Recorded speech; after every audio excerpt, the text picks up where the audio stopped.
नमस्कार।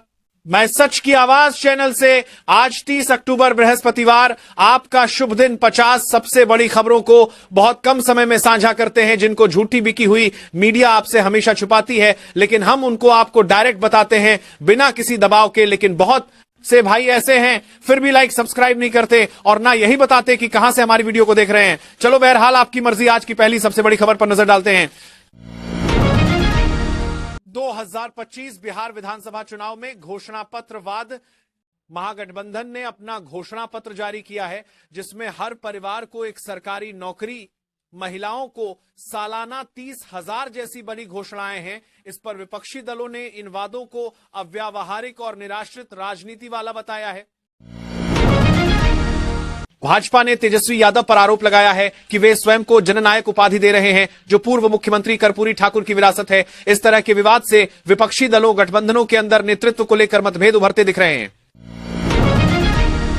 तेजस्वी यादव के नेतृत्व में राष्ट्रीय जनता दल ने हर परिवार को सरकारी नौकरी, वक्फ अधिनियम को खत्म जैसे बने वादे रखे हैं। इस घोषणा पत्र को लेकर एनडीए पक्ष ने इसे अव्यावहारिक व चुनावी तिक्रम कहा है।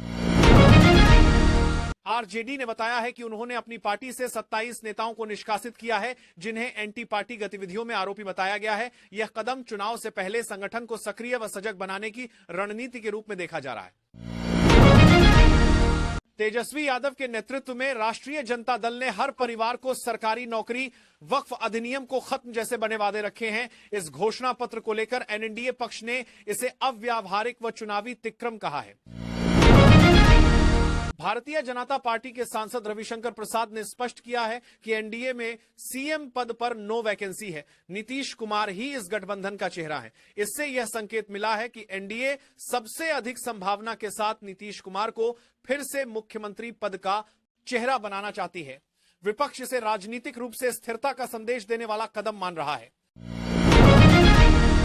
बिहार में पहली चरण की चुनावी तैयारियों के बीच मुस्लिम वोटरों को लेकर एनडीए, जदयू और तेजस्वी यादव नेतृत्व वाले महागठबंधन के बीच प्रतिस्पर्धा बढ़ गई है। एक ओर तेजस्वी यादव ने वक्फ कानून संशोधन को रद्द करने का वादा किया है, दूसरी ओर नीतीश कुमार ने दावा किया है कि उनकी सरकार ने मुस्लिम समुदाय को बिना भेदभाव पूरा हक दिया है। जीतन राम मांझी ने अपनी पार्टी हिंदुस्तानी आवाम मोर्चा के लिए एनडीए से सीट मांग को लेकर खुली युद्धस्थली घोषणा की है। उन्होंने कहा है कि अगर उन्हें पर्याप्त मंजूरी नहीं मिली तो वे चुनाव नहीं लड़ेंगे। उन्होंने कहा कि पार्टी को मान्यता चाहिए। वर्तमान में सिर्फ 4 विधायक हैं, इसलिए 20 से 25 सीटें चाहिए विधानसभा में आवाज उठा सके। चिराग पासवान ने स्पष्ट किया है कि नीतीश कुमार को वर्तमान में एनडीए की ओर से मुख्यमंत्री चेहरा माना जाना चाहिए। उन्होंने कहा है कि मेरी मनसा है कि बिहार में एनडीए सरकार बने और विकास हो, और इस दिशा में नीतीश कुमार के नेतृत्व को लगातार प्रशंसा दी। इस तरह की स्थिति ने गठबंधन के अंदर नेतृत्व संदेश एवं रणनीति की बहस को पुनः सक्रिय कर दिया है। तेज प्रताप यादव ने खुलकर कहा है कि उनके छोटे भाई तेजस्वी यादव जननायक नहीं बन सकते क्योंकि वे अपने बलबूते नहीं हैं, बल्कि उनके पिता लालू प्रसाद यादव की वजह से आगे हैं। उन्होंने इसके साथ यह भी दावा किया कि असली पार्टी उनका खुद का जनशक्ति जनता दल जेजेडी है और आरजेडी राष्ट्रीय जनता दल नहीं। इस बयान ने परिवार राजनीति, वर्चस्व संघर्ष और दल विभाजन की बहस को फिर से सक्रिय किया है। तेज प्रताप ने नई राजनीति की ओर कदम बढ़ाया है। उनकी जेजेडी को उन्होंने लालू के विचारधारा का वाहक बताया है। इस आंदोलन से यह संकेत मिलता है कि वे राजनीति में नया खेल खेलना चाहते हैं जिसमें पारंपरिक गठबंधन ढांचा से इतर बनना शामिल है। इससे गठबंधन राजनीति में नए समीकरण उभरने की संभावना बढ़ गई। तेज प्रताप यादव ने अपने भाषण में यह भी कहा है कि बिहार शिक्षा, स्वास्थ्य व रोजगार के मोर्चे पर पिछड़ रहा है और वह इन मुद्दों को अपने अभियान का केंद्र बनाएंगे। विशेष रूप से उन्होंने कहा है कि शिक्षक अपने अधिकार मांगते हैं तो उन पर लाठीचार्ज होता है, जैसे कथन देकर व्यवस्था विरोधी सुर लगाया है। यह पॉलिटिक्स में सिर्फ नेता विवाद का भाग नहीं बल्कि मुद्दा केंद्रित राजनीति की ओर बहस को ढकेल रहा है। प्रशांत किशोर ने सीमांचल क्षेत्र के मुस्लिम मतदाताओं से संवाद किया है और कहा, भाजपा से मत डरो, ऊपर अल्लाह से डरो। उन्होंने यह भी कहा कि मुस्लिम समुदाय अब स्थानीय नेतृत्व को प्राथमिकता दे रहा है। यह बयान मुस्लिम वोट बैंक को लेकर चल रही रणनीति की दिशा में अहम कदम माना जा रहा है।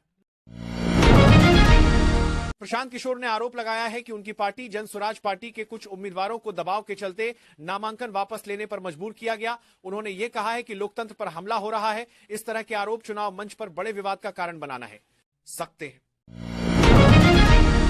गाजा में राफाह क्षेत्र के पास गजा सिटी, खान यूनिस व अस्पताल के पास हुए हवाई हमलों में कम से कम 9 नागरिकों की मृत्यु हुई है, जिनमें महिलाएं और बच्चे शामिल हैं। यूक्रेन तथा रूस के बीच युद्ध में संयम प्रक्रिया पर चर्चा तेज हुई है।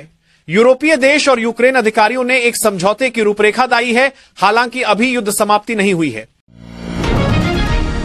ख्वाजा आसिफ, पाकिस्तान के रक्षा मंत्री ने कहा है कि अगर भारत किसी प्रकार की कार्रवाई करता है तो पाकिस्तान 50 गुना कड़ा जवाब देगा।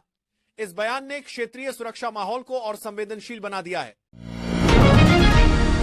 लिपा घाटी लिपा वैली में कश्मीर के सीमा रेखा पर पाकिस्तान सेना ने सीज फायर उल्लंघन किया। भारतीय सेना ने जवाबी कार्रवाई की है। इस घटना से सीमा परिस्थितियों में तनाव आ गया है। इस तरह की गतिविधियां यह संकेत देती हैं कि भारत पाकिस्तान सेना ने साथ मांतरी और सीमा पर सुरक्षा चुनौतियां सक्रिय बनी हुई हैं। साइक्लोन मंथा ने बंगाल की खाड़ी में तीव्र रूप ले लिया है और इसका असर आंध्र प्रदेश, ओडिशा, तमिलनाडु तथा पश्चिम बंगाल में देखने को मिल रहा है। भारी बारिश व तेज हवाओं का अलर्ट जारी है।